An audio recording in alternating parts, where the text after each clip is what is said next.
mi tam tak chuan crude oil hi ma sang dinosaur te ho ruang atanga lo chuak fek ni tura an ngaya hei hi lo dik tak tak ta se engwanga khovel mun tlem te entirnan Middle East le Venezuela te khuan crude oil hi atambik em khuanu hian du sak bik anei ti na emni le khofela dinosaur to zong zong te kha mun khata phone khom tirin ro phum ru kang mai hian mun khata aphum ti na ani thei mai ngem tun truma chuan khofela resource poimo ber crude oil lo chu dan dik tak hi soifia kan tum do nanga Middle East le Venezuela a atambik em chana po hi soifia kan tum bok ton ani na taka chuan khofela dinosaur lom to zong zong te kha oil la hian chantir fek po ni la US ram ni thum chung man khopvel bak atai lo chu wangin oil hi reptile lian chi ho tanga lo chuak fek ni tura ngai na oma hi chu adik lo ngal phot atak taka chuan khofela oil om zong zong za som ko poko hi chu kan mitlong ina amu thei lo nung chate takte te microscopic plankton atang lo chua ani crude oil lo siam to ri chuan anh siam dan kalmang fel fai tak hi khofel hian a zom ve angaya a kalmang engkimatic vek angai bok wangin fossil fuel ti in kan ko pha bok ama sapera chuan toipui chunga nung chate takte te ni khata trillion chuanga tamin thla pung thei microorganism atang hian oil in siam na man ruwa hi lo chuaka heng nung cha te ro te damrei lo tak tak te hi an thi nuwa tuipui monga thlain hei hi oil lo in siam theina tura ta na man ro poimo ber ani atota chuan distillation process hi oxygen omlo na mun anoxic environment antia hian athlen angaya hei hi tuipui monga tui chet manglo na mun ni in oxygen hi om mang to lo hei hi apoimo hlea oxygen omlo chavin heng man ro te hi bacteria te ichiat fek theina laka an him the ti chuan troiral talo chuan chir organic matin chil nan ta kumak ta toy tam tak aliam le nuwa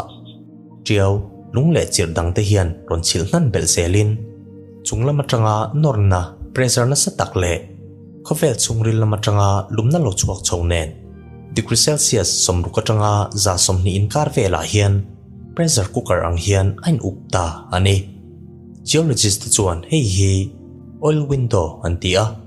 chuta chuan henga man ruwa organic matter hi kerosene antia changtur hian an chuanga lumna le pressure na tak noya kerosene chu liquid hydrocarbon chain crude oil kan tia hian aron chang le ta ani he oil window pon lam temperature po degree celsius som noi lama hi chuan an thlak tang lam na hi amuang bik lea liquid hydrocarbon hi chu an siam chuak manglo chirdu mangdewa hian changin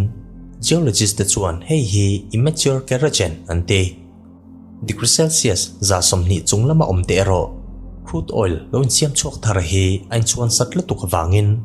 liquid hydrocarbon chain de chu gas zang sok natural gas le methane te achang ve le thung kan hria thiam thei dan tur chuan kukara thil kan chuan ang deuh hi ania nung chate takte te microscopic plankton te ho hi lumna le pressure na tak nuaya in upminin crude oil hi alo chuak ta ti na ani der mai chu ti hian crude oil hi microorganism atang lo chuak ani ti kan hreta a eti la hian ingwanga khwanu hian Middle East hi atamna hun puyata na thlangbi khernge ani le kummak ta toy zani somnga veliam ta kha chuan Middle East hi tun anga thaler lum hi alani lova tuipui lum zau tak mong lama hian aom thin scientist ta chuan he tuipui hi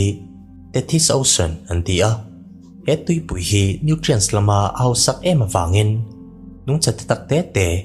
microorganism te hi an thla pung ta vak maya an thi nuwa khovel history a biological pressure cooker lian ber mai chu an ron nu chiata ani he tuipui na oila siam chu anim dan he thilmak atlinga geologist ta chu dan chuan oil kan lak chu to zong zong za somsari ai tamma hi chu te thi si monga om organic mata tang lo chuak fek hi ani e ante eti lai hian an siam na man ruwa raw ingredients nei ringot the atok lo oil hi tuipa ngai ai hian azan so ka wangin chunglama aron pu chho chuan huwa akalra lemo ariral mai thina in vong thareng tur chuan khovel hian atan khom tirna tur hi amamo tectonic plates abikin Africa le Arabia plate te chu muang chang tol sonin Eurasian plate an ron sutta ka chuan theti si chu aron chil puita do mang hian ronin siamin hetiang hi geologist te chuan anticline an ti kan hria thiam thei dan tur chuan no pa ngai khai khup leichung ril thuk taka mang hi ani mai oil hi ron chua chho tum ma se achunga lungchang cha tak tak omate hian achin puitla ta wangin oil han pu chua ngai na hi omlo ti chuan Middle East bok hian awan nei pui le ta helai bor hi chu lei noi chevel geological chaos hian ati boy ve tlat lo wangin oil hi tu tok lak chua tur om pha ta ani kan hria thiam jok nan US le Europe te hi chuan lei noi chena satak tectonic activity awangin liang hing le tlang kang te hi athleng na sal hea chung chuan kan soitak no khai khup kan tiang kha tikhi in oil tam tak hi apu tral train Middle East aero hetiang hi athlen ve tlat lo wangin oil li puilian tak tak hi ompha likhata hian barrel tluk le ding on nga te om thein tundin muna Middle East hian khovela oil field lian berber za somruk chuang athunun bok Middle East ai chuan lungcha tak anan verpo rual hian kummak ta tuai tam tak chung pressure na tak noi lo in upto oil hi champagne bottle hon ruala ron pu chuak ang che hian chung lama ron chuak chho train oil siak chuanan hian energy hi mantam angai lo wangin oil samba ka achak bik lea senso atlem bok tuinoa straw han thuna hip chuang vel hi ania ram dangte angin tui pressure sang tak le chemical mangtea han ver le hip chua hi angai san pa lo Middle Eastern oil hi tam tham tak ane anirngot lova khovela oil quality nei traber ni pokin lak chua oil samba ka gasolina han thlit fim le te hi oil sambi khle entirnan USian an ram le noemi oil barrel nga la chuak tur hian barrel khat ang hu vel energy hi a manral angaya Middle East ai chuan barrel khat mang hian barrel za set alak chu thei hei wang hian Saudi Arabia hi chuan oil barrel khat lak chu anan hian dollar thoma tanga dollar nga vel chau an manga US ai chuan ahau tak wangin barrel khata hian dollar somni atanga somli zel an manral angai train Saudi Arabia a gawar field hi an entaila he oil li pui hi Saudi ram zau zong atanga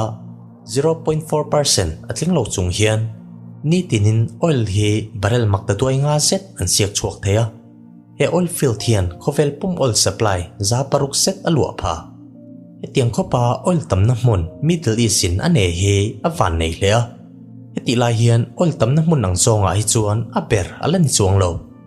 khovela oil reserve nei lian dar chu Venezuela ram hi ani thunga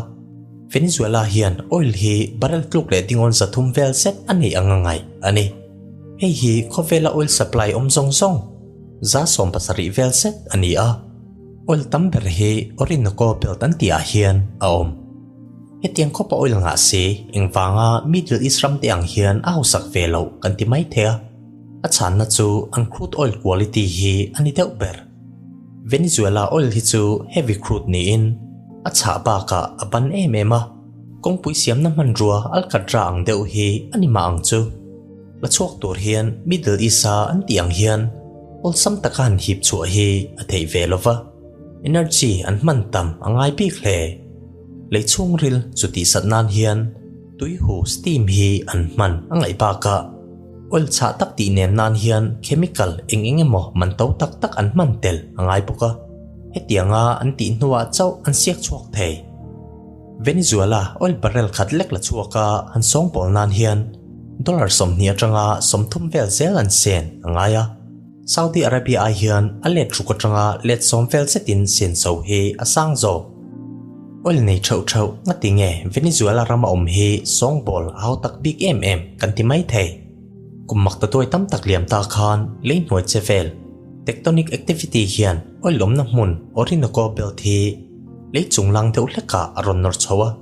hei hi oil quality ti danglam tu ber ani oil li pui om na hi apon lang ta ka chuan temperature hi ani dan tur pa ngai aya niama ompha tui chu lungkara hian ron lut thlain oxygen le bacteria aron roi lut tela eng microbes te hian oil reserve hi an suwa samta ani heti hian han ngai tu ta la Venezuela oil lipui hi sahem min tui nai tak ang hin ni in bacteria te hian an ei chiama ati thalai chu eizo fekin aru le tuar ti vel chi hi an hu chia hemi an ei bang hu chia taka hi oil cha le ban tak thir le sulfur te nen an cho pola chu wang chuan khovela oil nei tamber ni ma se asong bol le hi a hau tak em awang hian hlep hi an ei thave theilo ani khovel pum oil man atlak niam vak lai po khan barrel khat siak chuanan le athlit fim nan hian dollar somli zet an manga market a choi pelin dollar som thum panga vel chavin an thal chuak ani na taka chuan hei hi rolu an chia an tiang hi ani a athlem tu chu engdang ni lovin bacteria hi ani tuna hian khovelina kummak ta tuai tam tak chung alo khol khom to oil hi kumzani potling lova kan mangzo trap ti to energy kan mamo na hi asan bel zel ta ka chuan zona poimo tak pakhat om mek engtika nge khovela oil omjong song hi kan man zawang khuanu hian kan mamo pruturin oil dang hi ala uprumekin iringem inge ngai dan ti vele